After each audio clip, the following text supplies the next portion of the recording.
নমস্কার। তো আগের ভিডিওতে আমরা লম্ববৃত্তাকার চোঙের বিষয়ে আলোচনা করেছি।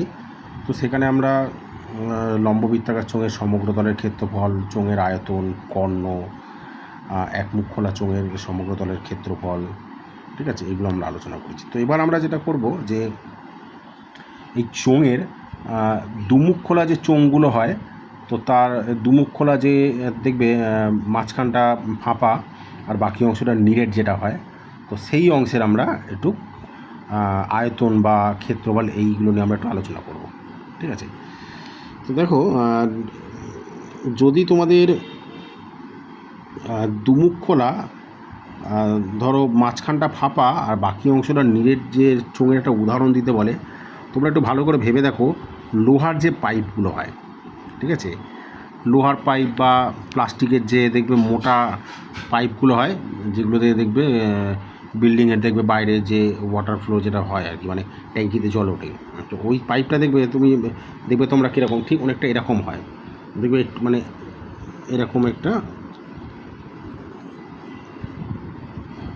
থাকে, ঠিক আছে, এরকম একটা দেখবে ভেতরটা এরকম ফাঁপা হয়, ভেতরটা ফাঁপা হয়, ঠিক আছে, এরকম ফাঁপা ভেতরটা হয়, আর বাইরেটা এরকম যেরকম আছে এরকম মোটামুটি এরকম ভেতরটা এরকম ফাঁপা হয় ভেতরটাতে, ঠিক আছে। তো যাই হোক, আমি আঁকাটা ঠিক মতো এখানে হচ্ছে না, তো এটা তোমরা বুঝে নাও জিনিসটা।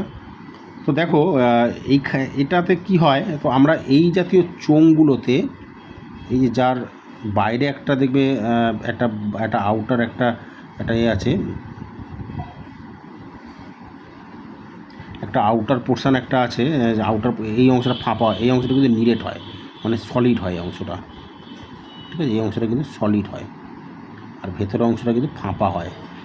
তো এই যে সলিড পোর্শানটা যেটা হয় আর কি, তো এইটা তো সলিড পোর্শান আর এটা হচ্ছে ফাঁপা পোর্শানটা।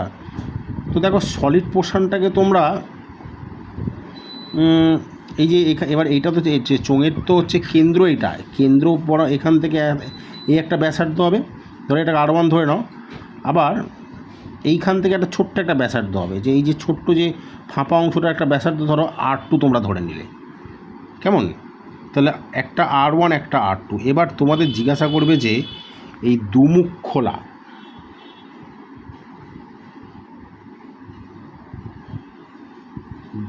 খোলা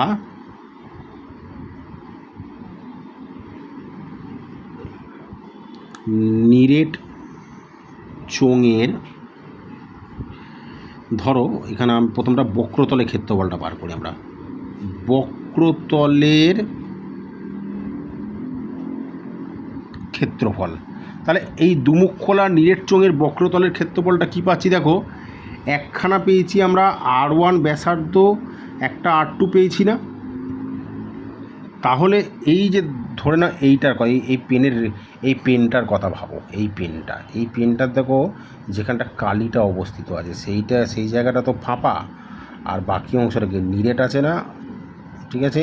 তাহলে বক্রতলের যদি সমগ্র বক্রতলের ক্ষেত্রফল বলে কী হবে, এই যে অংশটা কালি আছে, দেখো যে অংশটা কালি আছে পেনটায়, তাহলে এর ভেতরে দেখো যে গোলাকৃতি অংশটা আছে, যে গোলাকৃতি যে একটা তোমার বক্রতল আছে, আর এর বাইরে একটা কিন্তু বক্রতল আছে।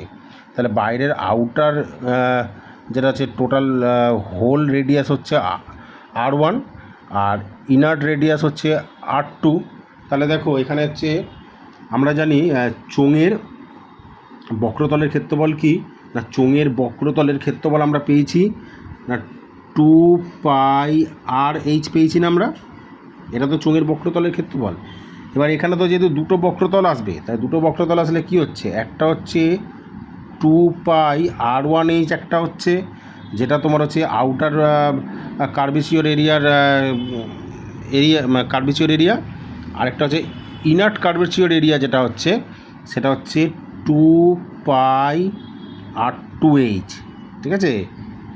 তাহলে 2πr1h আর প্লাস 2πr2h, তাহলে এখান থেকে দেখো 2πh কমন চলে গেল, 2πh যদি কমন যায় তাহলে R1 প্লাস R2 পড়ে থাকছে, এত বর্গ একক এত বর্গ একক, ঠিক আছে।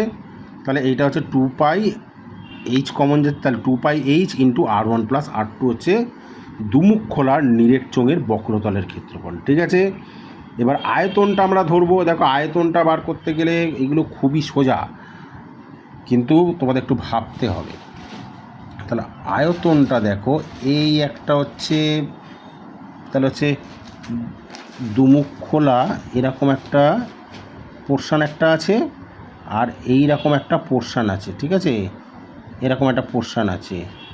তো এই রকম, এবার এইখানে এর নিচে এর ভেতরের আমার একটা অংশ আছে। তাহলে এটা কি হচ্ছে না, আমাকে আয়তন যদি জিজ্ঞাসা করো, আয়তন মানে এটাকে, মানে আয়তন মানে মোদ্দা কথা, ধরো এটা যদি লোহার পাইপ হতো, এটা যেটা লোহার পাইপ হতো, একে তুমি মেল্ট করে একটা পাত্রে তুমি যদি রাখতে, একটা পাত্রে রাখলে যতটা হতো, ঠিক আছে, মানে এর মধ্যে যতটা ঘনবস্তু আছে, যতটা ঘনবস্তু আছে সেইটাকেই এর আয়তনটা চেয়েছে। তাহলে আয়তনটা খুব ভালো করে লক্ষ্য করো, যে এই আয়তন মানে হচ্ছে যতটা অংশে লোহা আছে বা যতটা সলিড অংশ আছে, সেই সলিড অংশের আয়তন। ঠিক আছে, সলিড অংশের আয়তনটা তোমাকে বার করতে হবে।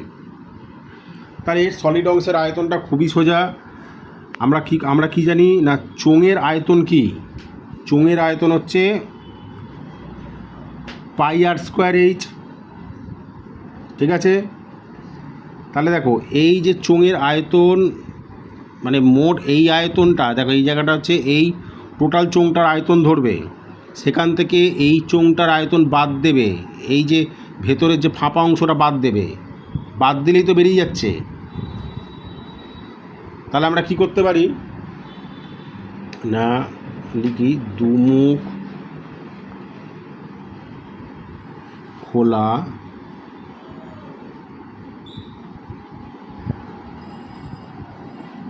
খোলা নিরেট চোঙের সমগ্রতলের আয়তন। এবার দুমুখ খোলা নিরেট চোঙের সমগ্রতলের আয়তন, তাহলে খুব ভালো করে বোঝো। তাহলে এখানে কি হচ্ছে না, এই যে চোঙটা তোমরা পাচ্ছ, এই চোঙটা দেখো, তাহলে এর আয়তনটা আমরা কি পাচ্ছি, টোটালটা হচ্ছে দেখো 2πr1 প্লাস R2h পাচ্ছি না, তাহলে এর টোটালটা। এবং সেখান থেকে দেখো আমাদের এর যে এই পোর্শনটা, এটাকে বাদ দিতে হচ্ছে। ঠিক আছে, আচ্ছা না, একটু ভুল বলা হচ্ছে না, একটু দেখো এর আয়তনটা, দেখো এর আয়তনটা হচ্ছে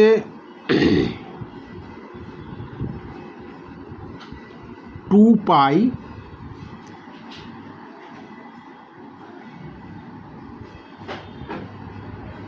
R1h মাইনাস 2πr2h, এইটাই তো এর আয়তন।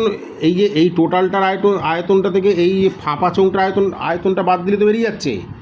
তাহলে 2π কমন গেল, দেখে রাখো 2π কমন গেল। আচ্ছা, এটা তোমাদেরকে আমি করিয়ে দিয়েছিলাম নাকি, দেখি তো, চোখের সমগ্র না করাইনি। হ্যাঁ, তাহলে আয়তনটা হচ্ছে, না সরি একটু ভুলে গেছে। আচ্ছা দেখো এই জায়গাটা হচ্ছে, তাহলে এর যে আয়তনটা কি হচ্ছে, এটা তো πr² তো ভূমির ক্ষেত্রফল, আর ওপরে তো উচ্চতা, তাহলে πr², তাহলে πr²h মাইনাস πr², এটা আমি করিয়ে দিয়েছিলাম, সরি এটা আমি দেখো তোমাদের করিয়ে দিয়েছিলাম। দেখো তাহলে এই যে দেখো এই যে নিরেট অংশের আয়তনটা কত হচ্ছে, এই যে πr²h মাইনাস πr2², এটা মানে বাইরেরটাকে R2 ধরেছিলাম আর ভেতরটাকে R1 ধরেছিলাম। তাহলে দেখো এখানে পাইটা এখান থেকে কমন গিয়েছিল, πhটা কমন গিয়েছিল, R2² মাইনাস R1²। ঠিক আছে, এটা আমি করিয়ে দিয়েছিলাম। আচ্ছা, এবার আমরা যেটা জানবো সেটা হচ্ছে যে এই যে চোঙটা আমরা দেখতে পাচ্ছি, এই যে চোঙটা, এই চোঙের সমগ্রতলের ক্ষেত্রফল মানে আমাদের এর আউটার যে এই যে ধরো এই পেনটার এইখানটা ধরো আউটার যে curvature area, inner curvature area and this area, এইটা হচ্ছে এই যে এই পোর্শনটার। আর এই পেনটাকে যদি এখান থেকে আমরা কাট করতাম এখান থেকে, তাহলে এর যে এইখানে এইরকম একটা সলিড পোর্শন ছিল, সেই সলিড পোর্শনের এরিয়া। এটা খুবই সোজা, দেখো কিছুই না। এখান থেকে তোমরা যেটা করবে যে এইটাকে ধরে নেবে প্রথমে, এইটা তো আসবেই, কারণ এইটা হচ্ছে দুমুখ খোলা নীলের চোঙের বক্রতলের ক্ষেত্রফলটা তোমাকে বক্রতলটা ধরতে হবে, তো বক্রতল আর সমতলের ক্ষেত্রফল দুটো যোগ করলেই হয়ে যাবে। তাহলে বক্রতলের ক্ষেত্রফল আমরা পেয়ে গেছি না 2π h into r1 plus r2, এটা আমরা পেয়ে গেছি। এবার দেখে নাও যে এই পোর্শানটা, ঠিক আছে, এই যে পোর্শানটা, তাহলে এই পোর্শানটা কি হচ্ছে, তাহলে এই যে পোর্শানটা হচ্ছে এটা তো পাই আর স্কোয়ার, এইটা তো এই টোটালটা যদি আমি এই হোলটাকে ধরে, এই যদি হোলটা না থাকতো তাহলে এটা টোটালটা ছিল পাই আর স্কোয়ার। তাহলে এখান থেকে দেখো আর এইখানেও একটা পাই আর স্কোয়ার থাকতো, তো সেই দুটো পাই আর স্কোয়ারকে যোগ করলে 2π আর স্কোয়ার হতো। কিন্তু এখানে একটা জিনিস দেখো, এই হোলটাকে বাদ দিতে হবে, তার মানে r2 minus r1 minus r2 হচ্ছে। আমি যেহেতু এই ভিডিওতে এখানে একটা বাইরের থেকে r1 আর ভেতরটাকে r2 ধরেছি, তাহলে r2 মাইনাস r1 হচ্ছে, ঠিক আছে। তাহলে আমাদের কী দাঁড়াচ্ছে না, এই যে ভেতরের অংশটা যেটা আছে এই মানে কার্ভিচিওর পোর্শনটা 2π h into r1 plus r2, তার সঙ্গে এই সমতলটা যোগ করতে হচ্ছে, এই সমতলটা কী দাঁড়াচ্ছে না, এই সমতলের ক্ষেত্রফল দাঁড়াচ্ছে 2π প্লাস 2π, ঠিক আছে। এই 2π এখানে হচ্ছে r1 square minus r2 square, ঠিক আছে। এবার r1 এবার তোমাদের মনে প্রশ্ন আসতে পারে, sir r1 square plus r1 square minus r2 square কেন হচ্ছে? দেখো এখানে 2π r1 স্কোয়ার, ঠিক আছে, আর এখান দিয়ে মাইনাস দিয়ে 2π r2 স্কোয়ার আসছে, তো তাহলে 2πটা কমন নিয়ে নাও, r1 square minus r2 square হয়ে যাচ্ছে। এইটাই হচ্ছে এই চোঙটা সমগ্র, এটা হচ্ছে যে নীলের চোঙের সমগ্রতলের ক্ষেত্রফল দাঁড়িয়েছে, ঠিক আছে। তাহলে এইখানে আমি তোমাদের চোঙের বিষয়ে তোমাদের আমি ভিডিওটা বানিয়ে দিলাম। চোঙ থেকে তোমাদের এরকম টাইপেরই প্রশ্ন আসবে, মানে সূত্র তোমরা যা জেনে গেছো, এর বাইরে সূত্র হয় না। হ্যাঁ, এর বাইরে একটা দুটো সূত্র হয়, সেগুলো তোমরা এই সূত্রগুলো যে ভালো করে বুঝে যাও, বাকি সূত্রগুলোও বুঝে যাবে। যেমন দেখো, এক মুখ খোলা চোঙের কথা বলে দিলে, একটা গ্লাসের কথা বলে দেবো, অনেক সময় একটা মোটা গ্লাস আছে, তার সমগ্রতলের ক্ষেত্রফল বার করতে বলবে, একদম খুব ইজি না। ওর সমগ্রতলের ক্ষেত্রফলটা কী করবে না, ধরো এই চোঙটাকেই ধরো না, এটা ধর নিচটা ধরো তোমার আটকানো আছে আর ওপরটা খোলা আছে, একদম সোজা না। এই যে 2π আর এইচটা হচ্ছে 2π আর এইচ হচ্ছে এর বক্রতলের ক্ষেত্রফল প্লাস π আর স্কোয়ার, 2π আর এইচ, তাহলে এর এই এক মুখ খোলা চোঙের সমগ্রতলের ক্ষেত্রফল, এটা লিখে দিই,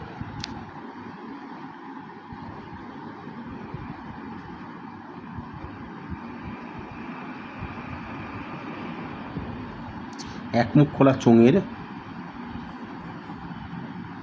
সমগ্রতলের ক্ষেত্রফল সমান সমান না 2π আর এইচ প্লাস π আর স্কোয়ার। কেন π আর স্কোয়ার মানে এই যে এর যে ভূমির ক্ষেত্রফলটা তো π আর স্কোয়ার, এর ভূমির ক্ষেত্রফলটা, আর উপরে ভূমির ক্ষেত্রফলটা আসবে না কারণ তো খোলা, তাহলে এখানে একটা π আর স্কোয়ার হবে। তাহলে এখান থেকে আমরা যদি কী করতে পারি না, π আর কমন নিয়ে নেবো, π আর কমন নিলে তাহলে কী হচ্ছে 2h প্লাস আর, 2h প্লাস আর, ঠিক আছে। একটু লেখাটা একটু ভালো করে লিখে দিই। তাহলে এখান থেকে দেখো π আর কমন যাচ্ছে, তাহলে π আর কমন গেল, তাহলে h প্লাস আর হচ্ছে এক মুখ খোলা চোঙের সমগ্রতলের ক্ষেত্রফল, ঠিক আছে। তাহলে এই তোমাদের চোঙের সূত্র আমি করিয়ে দিলাম। এবার চোঙের এক একটা করে অঙ্ক আনবো, তোমরা দেখতে থাকবে, ঠিক আছে।